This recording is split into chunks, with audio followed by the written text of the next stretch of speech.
বন্ধুরা, basic HTML টিউটোরিয়ালে আপনাদেরকে আবারও স্বাগতম জানাচ্ছি। আমি মোহাম্মদ সাইদুল ইসলাম উজ্জ্বল। তো মূলত আমি এর আগের যে টিউটোরিয়ালগুলো আমার ছিল, আমি সেখানে এইচটিএমএল এর যে বিভিন্ন ট্যাগ আছে বা কোন ট্যাগ আমরা কেন ব্যবহার করব বা কোন ট্যাগ ব্যবহার করলে আমরা ব্রাউজারে কি দেখতে পারতেছি, আমি মূলত সেই জিনিসগুলা আমার এর আগের টিউটোরিয়ালগুলোতে তুলে ধরছি। এবং আজকে আমরা আমাদের এই টিউটোরিয়ালে আমরা দেখার চেষ্টা করব যে মূলত আমরা কিভাবে আমার ওয়েব পেজের মধ্যে একটা ইমেজ সেট করব। প্রথমে এখানে একটা ইমেজ যদি সেট করতে যাই, তো তাহলে আমরা কি করব, এখানে আইএমজি নামে একটা ট্যাগ আমরা নেব। এবং আমার এই আইএমজিটা হচ্ছে কি একটা সিঙ্গেল একটা ট্যাগ, অর্থাৎ কোনো ইমেজ যদি আমি আমার ওয়েব পেজে সেট করতে যাই তাহলে আমার এখানে এই আইএমজি ট্যাগটা নিতে হবে। এবং এই আইএমজি ট্যাগটা হচ্ছে একটা সিঙ্গেল ট্যাগ, এবং আমরা যতগুলো সিঙ্গেল ট্যাগ ব্যবহার করি না কেন এর মধ্যে সবচেয়ে ইম্পর্টেন্ট ট্যাগটা হচ্ছে এই আইএমজি ট্যাগ। অর্থাৎ এই ট্যাগটা দেখা যায় আমরা আমাদের ওয়েব পেজের অনেক জায়গাতে ব্যবহার করি। মূলত কি আমার যেখানে যেখানে ইমেজের দরকার হয় আমরা সেখানেই কিন্তু এই আইএমজি ট্যাগ দিয়ে আমরা ইমেজটাকে নিয়ে থাকি। তো এখন আমরা যখন এখানে ইমেজ সেট করতে যাব তখন এই আইএমজির পরে আমাকে যেটা করতে হবে, আমাকে এখানে একটা অ্যাট্রিবিউট দিতে হবে। সোর্স নামে আমার এখানে একটা অ্যাট্রিবিউট আছে। তো দেন আমার অ্যাট্রিবিউটের বৈশিষ্ট্য কি? অ্যাট্রিবিউটের বৈশিষ্ট্য হলো যে আমরা অ্যাট্রিবিউট কিভাবে চিনব। আমার এখানে একটা ওয়ার্ড থাকবে এবং ওয়ার্ডের পরে কি থাকবে, একটা ইকুয়াল থাকবে এবং ইকুয়ালের পরে একটা ডাবল কোটেশন থাকবে। অর্থাৎ এটা হচ্ছে তার অ্যাট্রিবিউট এবং এটা হচ্ছে অর্থাৎ ডাবল কোটেশনের মধ্যে যেটা থাকবে সেটাই হচ্ছে এই অ্যাট্রিবিউটটার ভ্যালু। তো দেন আমরা এখন আমাদের সেই ফাইলটাকে যদি ডাবল ক্লিক করে ওপেন করে আমরা দেখি আমাদের এখানে কোনো কিছু নাই। তো এখন আমরা যদি চাই যে আমরা এখানে একটা ইমেজ সেট করব, তো তাহলে আমরা এখানে গিয়ে আমরা এই পিকচার থেকে আমরা একটা ইমেজ নিয়ে আসি। আমরা এখান থেকে এই পেঙ্গুইনস নামের এই ইমেজটাকে আমরা কপি করে নিয়ে আসলাম। অবশ্যই আমাকে খেয়াল করতে হবে যে আমরা আসলে কোনো ডাইভের কোনো ইমেজ আমরা এখানে ইউজ করব না।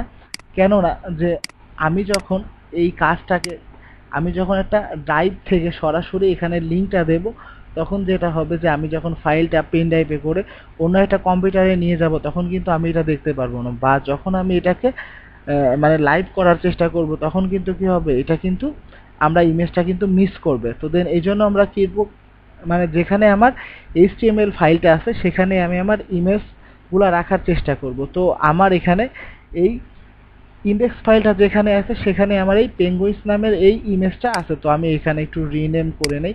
আমি এটার নাম দিই হচ্ছে পিক নামে, আমি পিক ডট জেপিজি নামে এই পিকচারটাকে এখানে রাখলাম। তো দেন এখন আমি কি করব, আমার এই ওয়েব পেজের মধ্যে আমি আমার এই ইমেজটাকে সেট করব।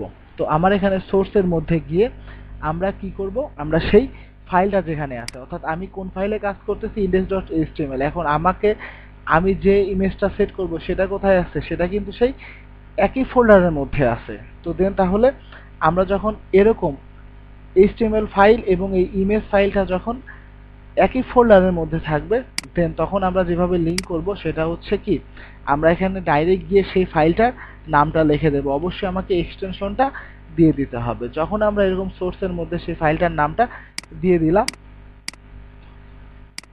দেন কি আমরা কিন্তু আমাদের এই ওয়েব পেজের মধ্যে এই ইমেজটাকে আমরা সহজেই দেখতে পারতেছি। এখন এখানে যদি এরকম হয় যে কোনো একটা কারণে আমি আমার ইমেজের এই এই লোকেশনটা দিতে ভুল করছি অথবা ইমেজের নামটা দিতে আমি ভুল করছি, তাহলে আমরা যদি ভুল করে থাকি কোনো রকম, দেন আমরা এই এক্সটেনশনের হয়তো একটু ভুল করছি, তাহলে আমরা দেখে আসি যে আমরা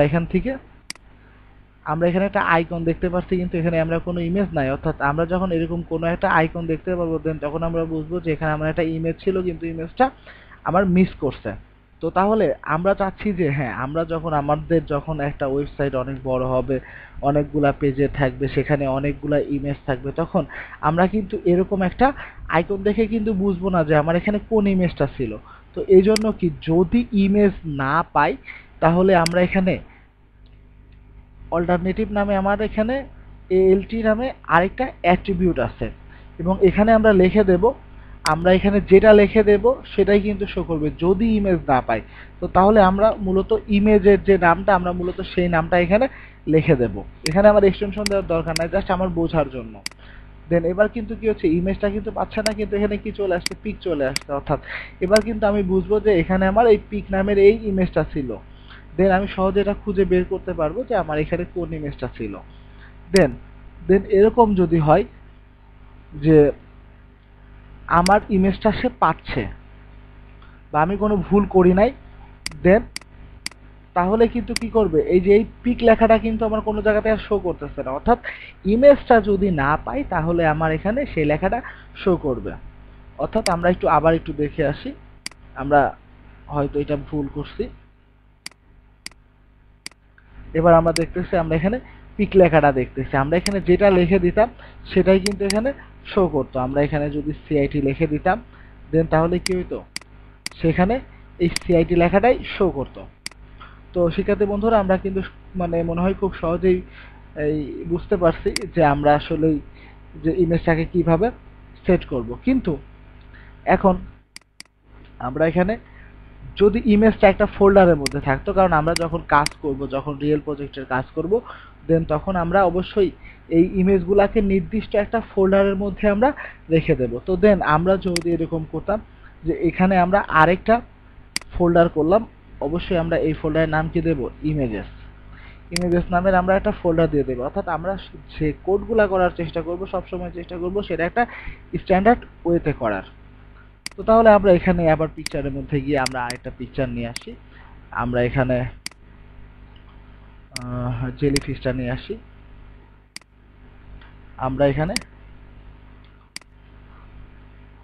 ব্যাকে এসে আমি আমার এই ইমেজেসের মধ্যে আমরা এখানে পেস্ট করলাম এবং আমি মানে এটাকে একটু বেশ সহজে লিখে দেই, জেলি। আমরা এখানে জেল লিখলাম।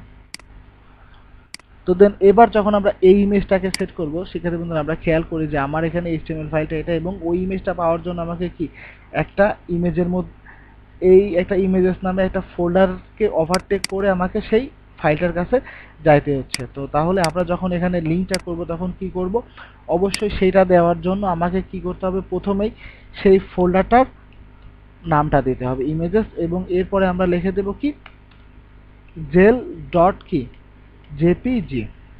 অর্থাৎ প্রথমে আমাকে কি করতে হচ্ছে, প্রথমে আমাকে সেই ফোল্ডারটার নামটা কিন্তু দিতে হচ্ছে। এখানে যদি অন্য যে কোনো নামের একটা ফোল্ডার থাকতো তাহলে কি করতাম, আমরা সেই ফোল্ডারটার নামটাই আমরা এই জায়গাতে দিয়ে দিতাম। এরপরে কি করতাম, আমরা সেই ফাইলের নামটা আমরা এখানে দিয়ে দিতাম। তো শিক্ষার্থী বন্ধুরা, আমরা একটু দেখে আসি যে তাহলে আমাদের ব্রাউজারে এটা কি শো করে। যখন আমরা এখানে রিলোড করতেছি, এই শিক্ষার্থী বন্ধুরা, আমরা কিন্তু এখান থেকে খুব সহজেই দেখতেছি যে এবার আমার এখানে অন্য একটা ইমেজ চলে আসছে। অর্থাৎ আমাকে এই জিনিসটা খুব ভালো করে খেয়াল করতে হবে। এখন শিক্ষার্থী বন্ধুরা, আমি চাচ্ছি যে আমার এখানে ইমেজটার ডিফল্ট যে ইমেজের যে সাইজটা সেটাই কিন্তু আমার এখানে শো করতেছে। তো আমি চাচ্ছি যে না, সে গোটা ইমেজটাই শো করবে, কিন্তু এটা একটু ছোট আকারে করবে। অর্থাৎ আমার ইমেজটা যতটুকু ছিল আমরা কিন্তু ততটুকুই আমাদের ব্রাউজারে দেখতে পারতেছি। বাট আমি চাচ্ছি যে না, আমি চাচ্ছি ইমেজটাকে কন্ট্রোল করতে। অর্থাৎ আমি চাচ্ছি ইমেজটাকে আমার যতটুকু প্রয়োজন আমি ততটুকু আকারে ইমেজটাকে নিয়ে নেব। তো দেন এইটা যদি করতে যাই তাহলে আমরা এখানে উইথ নামের আমরা এখানে একটা কি লিখব, উইথ নামে আমরা এখানে একটা অ্যাট্রিবিউট লিখব, এবং এটার উইথ দেব আমরা 400 পিক্সেল, এবং আমরা এখানে একটা হাইট ইউজ করব। আমরা ইমেজের একটা হাইট ইউজ করব। আমরা ইমেজের এখানে একটা হাইট ইউজ করলাম, আমরা এখানে হাইটও দিলাম 400 পিক্সেল। নর্মালি শিক্ষার্থী বন্ধুরা, আমরা খেয়াল করি যে ইমেজটা কিন্তু আমার কাছে মনে হচ্ছে না যে ইমেজটা লম্বা হয়ে গেছে বা ইমেজের রেশিও কিন্তু ঠিক আছে। কিন্তু আমি যখন এখানে নির্দিষ্ট করে আমি বলে দেব যে এটার উইথ হবে এত, এটার হাইট হবে এত, দেন তখন আমার ইমেজটার রেশিওটা কিন্তু নষ্ট হওয়ার অনেক সম্ভাবনা থাকে। একটু খেয়াল করেন, ইমেজের রেশিওটা কিন্তু একটু নষ্ট হয়ে গেছে। তো দেন আমরা যদি চাই যে না, আমরা উইথের ভিত্তিতে তাকে আমরা ছোট করব, কিন্তু তার রেশিওটা দেন নষ্ট হবে না। তো তাহলে শিক্ষার্থী বন্ধুরা, আমরা একটু দেখে আসি যে আমরা এখানে কোডের মধ্যে গিয়ে যদি কোনো হাইট না দিতাম, শুধু উইথ দিছি আমি 400 পিক্সেল, তো তাহলে সে কি করবে, সেই 400 পিক্সেল উইথের ভিত্তিতে কিন্তু সে একটা হাইট নিয়ে নিছে। অথবা আমি যদি এরকম করতাম যে না, আমি এখানে উইথ না দিয়ে নির্দিষ্ট একটা হাইট দিয়ে দিলাম, তাহলে সেই হাইটের ভিত্তিতে সে রেশিও অনুযায়ী এখানে সে এটাকে সেট করে নিত, অর্থাৎ আমার সেই হাইটের ভিত্তিতে সে অটোমেটিক উইথটা নিয়ে নেবে। এটাতে যেটা হবে যে আমার ইমেজের রেশিওটা নষ্ট হবে না। তো সেক্ষেত্রে বন্ধুরা আমরা এখন চাচ্ছি যে যখন আমরা এখানে ইমেজের মধ্যে এভাবে মাউসের পয়েন্টারটা নিয়ে যাব, আমরা অনেক সময় দেখি না এখানে ফেসবুকের লোগো থাকে, দেন আমরা যখন এখানে মানে হোভার করি অর্থাৎ মাউসটা যখন নেই দেন আমার এখানে একটা লেখা শো করে। এরকম যদি করতে যাই তো তাহলে আমরা এখানে লিখে দেব, আমার এখানে টাইটেল নামে আমার এখানে আরেকটা কি আছে, আমার আরেকটা অ্যাট্রিবিউট আছে। মূলত আমরা সেখানে যে লেখাটা লিখে দেব, আমরা এখানে যদি লিখে দেই যে জেলিফিশ, আমরা এখানে লিখে দেব জেলিফিশ। আমরা এটাকে একটু রিলোড করি। এবার যখন আমরা এখানে সেক্ষেত্রে বন্ধু একটু খেয়াল করেন, আমি যখন এখানে একটা হোভার করতেছি সঙ্গে সঙ্গে কিন্তু এখানে এই যে দেখেন জেলিফিশ লেখাটা শো করতেছে। তো তাহলে আমরা কি করতে পারি, এইভাবে কিন্তু আমরা আমাদের সেই ইমেজের টাইটেলটাকেও আমরা এখানে শো করাতে পারি। আমরা যদি জেলিফিশের জায়গাতে লিখতাম হচ্ছে যে পিকচার, তো তাহলে আমরা কিন্তু এখানে কি দেখতাম, আমরা কিন্তু এখানে যখন এসে রিলোড করতাম এখানে কি লেখা শো করতেছে, সেক্ষেত্রে বন্ধু এখানে খেয়াল করেন এখানে কিন্তু পিকচার লেখাটা শো করতেছে।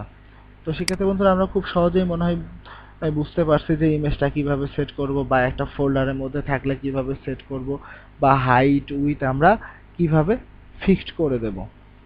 তো মানে এরপরে আমরা যেটা দেখব, এরপরে আমরা দেখব যে একটা অ্যাঙ্কর ট্যাগ আমরা একটা অ্যাঙ্কর ট্যাগ কেন ইউজ করব এবং কিভাবে ইউজ করব। অর্থাৎ আমি যদি একটা সাইট ভিজিট করে আসি, দেন ক্রিয়েটিভ আইটি লিমিটেডের এই সাইটটা যদি আমরা ভিজিট করে আসি, আমরা যখন এখানে খেয়াল করেন আমার এই যে ট্যাবের মধ্যে সাইটটা ওপেন আছে, এখানে কি আছে index.php। তো দেন আমরা যখন এখানে সার্ভিসেসের মধ্যে ক্লিক করতেছি, দেন এখানে কি হচ্ছে খেয়াল করেন এখানে সার্ভিসেস পেজটা চলে আসছে এবং ভেতরের কন্টেন্টটা কিন্তু কি হয়েছে, চেঞ্জ হয়ে গেছে।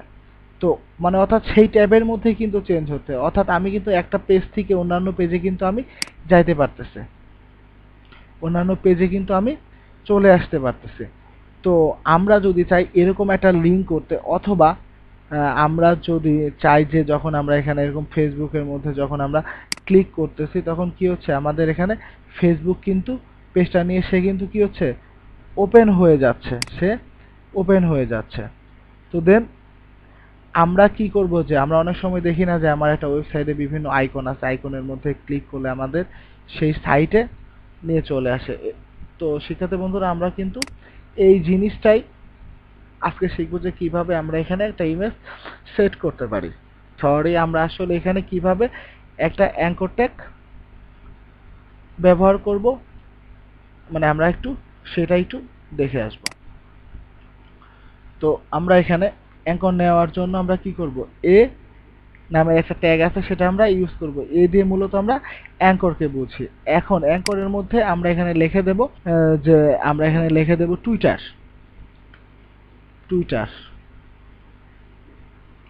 আমরা এখানে টুইটার লেখাটা লিখে দিলাম। তো দেন তাহলে কি হচ্ছে, সেক্ষেত্রে বন্ধুরা আমরা একটু খেয়াল করি যে আমার এখানে যখন আমি এটাকে রিলোড করতেছি তখন এখানে টুইটার লেখাটা আসছে, কিন্তু এখানে কিন্তু কি হয়েছে কোনো আন্ডারলাইনও নাই এবং এটার কালার কিন্তু কি কোনো চেঞ্জ হয় নাই। অর্থাৎ আমরা সচরাচর যেটা জানি যে আমরা যদি এখানে কোনো অ্যাঙ্কর ট্যাগ ইউজ করি তাহলে কি আমার এই যে এই টেক্সটের কালারটা নীল বর্ণ ধারণ করবে এবং একটা নিচে একটা আন্ডারলাইন চলে আসবে। তো দেন কিন্তু এটা কিন্তু এখানে হচ্ছে না, কেন হচ্ছে না, যে আমি কিন্তু এখানে কোনো এই স্টেপ মানে কি হাইপারটেক্সট রেফারেন্স আমরা কিন্তু এখানে ইউজ করি না। এটাও কি, এটা হচ্ছে একটা অ্যাট্রিবিউট। তো এখন আমরা টুইটারের মধ্যে আমরা চাচ্ছি যে আমরা যখন এই টুইটার লেখার মধ্যে যখন আমরা ক্লিক করব তখন আমাদের টুইটারে নিয়ে যাবে। তো দেন এইটা করার জন্য আমরা এখানে কি করব, আমরা এখানে টুইটারের সেই লিঙ্কটা আমরা এখানে কপি করে দিয়ে দেব। টুইটারের সেই ইউআরএলটা আমরা এখানে টুইটারের সেই ইউআরএলটা এখানে যখন আমরা দিয়ে দেব, দেন তখন সে কি করবে যে আমি যখন এখানে ক্লিক করব তখন সে আমাকে টুইটারটাতে নিয়ে যাবে। সেক্ষেত্রে বন্ধুরা আমরা খেয়াল করি, আমরা এখান থেকে টুইটারটাকে কেটে দিলাম, আমরা এখানে আসি। এবার যখন দেখেন আমরা এখানে যখন মাউসের পয়েন্টারটার নিচে একটা হ্যান্ড শো করতেছে এবং আমরা একটু উইন্ডোজ বাটনের ইয়েতে যদি দেখি, অর্থাৎ এই জায়গাতে যদি আমরা খেয়াল করি, দেখবো যে আমার এখানে twitter.com লেখাটা শো করতেছে। তো তাহলে এবার যখন ক্লিক করতে, তখন আমাকে কি করবে, এই পেজের মধ্যে কিন্তু সে লোড হয়ে যাচ্ছে। বাট এরকম যদি হয় তাহলে হবে কি যে আমি যদি ফেসবুকের আইকনের মধ্যে এভাবে দিয়ে রাখি, তো তাহলে আমার সাইট ভিজিট করতে করতে যখন ফেসবুকের আইকনের মধ্যে ক্লিক করবে, তখন কি হবে, সেই ট্যাবের মধ্যে যখন ফেসবুকটা ওপেন হয়ে যাবে, তখন দেখা যাবে আমার সাইডে তার আবার ব্যাক মানে আসার সম্ভাবনা অনেক কম থাকে। তো দেন আমরা এই জন্য কি করব, আমরা চাচ্ছি যে না, যখন আমরা এখানে ক্লিক করব দেন সে এখানে নতুন একটা ট্যাব নিয়ে এটাকে ওপেন করবে। এখন এটা যদি করতে চাই, এবং এটার জন্য আমাকে কি করতে হবে, এটার জন্য আমার এখানে টার্গেট নামে একটা অ্যাট্রিবিউট আছে। আমরা এখানে কি করব, এখানে আন্ডারস্কোর ব্ল্যাঙ্ক নামের আমার এখানে একটা ভ্যালু আছে। এইটা যখন দেব, তখন দিয়ে আমরা পৃষ্ঠাতে সে রিলোড যখন করবো, শিক্ষার্থী বন্ধুরা খেয়াল করেন এখানে কোনো ট্যাব নাই, কিন্তু যখন আমি ক্লিক করতেছি তখন কি হচ্ছে, এখানে নতুন একটা ট্যাব নিয়ে সে কিন্তু ওপেন হচ্ছে। অর্থাৎ এটা আমার এখানে আছে। আবার একটু আমরা দেখে আসি যে আমার এখানে এই এটার পরে কোনো ট্যাব ছিল না, কিন্তু যখন ক্লিক করতেছি তখন কি হচ্ছে, এখানে নতুন একটা ট্যাব নিয়ে ওপেন হচ্ছে। অর্থাৎ এখানে যে শুধু ব্ল্যাঙ্ক নামের একটা ভ্যালু আছে এরকম না, এখানে আমার সেলফ নামের যেটা আছে সেটা মূলত কি করে, সেই পেজটার মধ্যেই বা সেই ট্যাবের মধ্যেই কি করে, সে লোড করে দেয়। এই যে দেখেন। তো এরকম বাকি যেগুলো আছে, আমার এখানে টপ আছে, আমার এখানে প্যারেন্ট আছে, এরকম প্রত্যেকটাই কিন্তু কিসে, সেই সেলফের মতোই কাজ করে, যে সে সেই নির্দিষ্ট ট্যাবের মধ্যে ওপেন করে। একমাত্র ব্ল্যাঙ্কটাই হচ্ছে কি, যে সে নতুন একটা ট্যাব নিয়ে এটাকে ওপেন করে।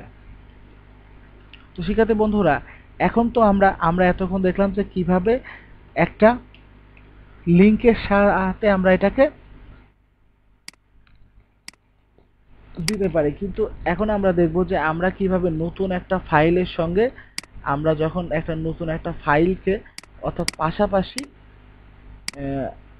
আমি যাচ্ছি যে আমার এটা কি index.html, আমি যাচ্ছি যে আমি এখানে অ্যাবাউট লিখে দেবো, এবং কি করবো, অ্যাবাউট নামে একটা পেজ থাকবে, যখন ক্লিক করবো তখন আমাকে অ্যাবাউট পেজে নিয়ে যাবে। তো এটা করার জন্য ঠিক আছে বন্ধুরা, আমরা এখানে খেয়াল করি, আমরা এখানে কপি করে রাখ কপি করে আমরা এখানে রেখে দেব, এবং আমরা এখানে লিখবো হচ্ছে about.html, এবং এটাকে যখন আমরা ওপেন করব, আমরা এখানে লিখে দেই this is about page। আমরা এটা যখন লিখে দেব, দেন আমরা যখন এখানে এসে লিঙ্ক করব, যখন আমরা এই ইন্ডেক্স ফাইলে এসে এটার জন্য লিঙ্ক করব, তখন আমরা কি লিখে দেব, তখন আমরা এখানে লিখে দেব about.html, এবং আমি চাচ্ছি যে টার্গেটটা সে যেটা করুক, সে এখানে সেলফ রাখুক, অথবা আমার মনে হয় এখানে সেলফ না রাখাটাই ভালো, মানে কারণ ডিফল্ট এটা কিন্তু সেলফ করাই থাকে। অর্থাৎ আমরা এখানে about.html কেন লিখলাম, এটা এই জন্য লিখলাম যে আমার ইন্ডেক্স ফাইলটা যেখানে আছে, অ্যাবাউট ফাইলটা আমার সেখানে আছে। তো শিক্ষার্থী বন্ধুরা, আমরা একটু দেখে আসি যে আমরা এখানে যখন রিলোড করব, তখন আমরা এখানে যখন একটা ক্লিক করতেছি, আমরা এখানে টুইটার লেখাটা বাদ দিয়ে আমরা এখানে অ্যাবাউট লিখি, আমরা এখানে অ্যাবাউট লেখাটা লিখে দিলাম। তো তাহলে আমাদের জন্য বুঝতে একটু সুবিধা হবে। আমরা এখানে ট্যাবটা খেয়াল করি, এবং আমরা এই জায়গাটাতে খেয়াল করি, যখন আমরা অ্যাবাউটের মধ্যে ক্লিক করতে, তখন কি about.html চলে আসছে। আবার একটু খেয়াল করি, index.html কিন্তু আমার এখানের মধ্যে কি হচ্ছে, লোড হচ্ছে, এবং এখানে চলে আসছে কি about. অর্থাৎ this is about page, about.html ফাইলের মধ্যে চলে আসলাম। এখন যদি এরকম হইতো যে আমার এই পেজটা আমি একটা ফোল্ডারের মধ্যে রেখে দিছি, আমি এটা একটা ফোল্ডারের মধ্যে রেখে দিচ্ছি, এটার আমরা নাম দিচ্ছি হচ্ছে পেজ নামে, আমরা এখানে একটা ইয়ে করছি, এবং দেন আমরা এটাকে এখানে রেখে দিচ্ছি, এই ফোল্ডারের মধ্যে রেখে দিচ্ছি। এবার যখন এই ফাইলটার সঙ্গে লিঙ্ক করতে যাব, দেন ইমেজের মতো কি হবে, একটা ফোল্ডার পার হয়ে আমাকে এই ফাইলটার কাছে যাইতে হচ্ছে। দেন তাহলে আমরা কি করে দেব, তাহলে আমরা এখানে সেই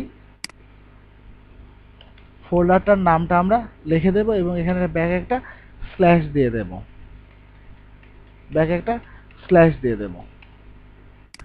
আমরা যদি এবার এখানে খেয়াল করি যে আমার এখানে ইন্ডেক্স ডট কি আছে, এইচটিএমএল আছে। খেয়াল করেন এই ক্লাস 3 ফোল্ডারের মধ্যে ইন্ডেক্স ডট কি আছে, এইচটিএমএল আছে, অর্থাৎ এখানে আর কিন্তু কোনো ফোল্ডার নাই, আর কোনো ফাইল নাই। কিন্তু যখন আমি এখানে ক্লিক করতেছি তখন দেখেন ক্লাসের পরে আমার এখানে কি চলে আসলো, about dot HTML, about dot HTML. আমরা এটা সেভ করি নাই ফাইলটাকে, এজন্যই মূলত আমাদের আগেরটাই শো করতেছে। আমরা যখন এখানে ক্লিক করতেছি শিক্ষার্থী বন্ধুরা, অ্যাবাউট এর মধ্যে যখন ক্লিক করতেছে এখানে ক্লাস 3 আছে এবং index.html আছে, কিন্তু যখন অ্যাবাউট এ ক্লিক করতে তখন কি ক্লাস 3 এর পরে একটা পেজ নামে সেই ফোল্ডারের নামটা শো আসছে, এরপরে কি আসছে, about.html। তো শিক্ষার্থী বন্ধুরা আমরা কিন্তু এটা করে ফেললাম, এবং আমরা কিন্তু এখানে অ্যাঙ্কর ট্যাগের মধ্যেও আবার ইমেজের মতো একটা টাইটেল আমরা দিয়ে দিতে পারি। আমার এখানে টাইটেল দিলে যেটা হবে যে আমার ওভাবে কিন্তু আমরা এখানে যদি লিখে দেই অ্যাবাউট পেজ, যদি লিখে দেই তো তাহলে কি করবে, টাইটেলের মধ্যে যখন যেটা লিখে দেব সেটাই কিন্তু কি আমি যখন এখানে হোভার করতেছি পয়েন্টারটা নিচ্ছি, খেয়াল করেন শিক্ষার্থী বন্ধুরা অ্যাবাউট পেজ নামে লেখাটা শো করতেছে। এবার যখন আমি এখানে ক্লিক করতেছি তখন কি হচ্ছে, এই পেজের মধ্যে কিন্তু এটা ওপেন হয়ে যাচ্ছে। তো শিক্ষার্থী বন্ধুরা আমরা আজকে টিউটোরিয়ালে দেখলাম যে কিভাবে আমরা আমাদের ওয়েব পেজের মধ্যে একটা ইমেজ সেট করব এবং কিভাবে আমরা আমাদের পেজের মধ্যে আমরা লিংক করব, বিভিন্ন পেজের সঙ্গে লিংক করব বা বিভিন্ন ইউআরএল এর সাথে কিভাবে লিংক করব এবং কিভাবে আমরা ইমেজ সেট করব। তো শিক্ষার্থী বন্ধুরা আপনাদেরকে মানে সবাইকে ধন্যবাদ জানিয়ে আমি আজকের মতো এখানেই শেষ করতেছি। ওকে, সবাই ভালো থাকবেন।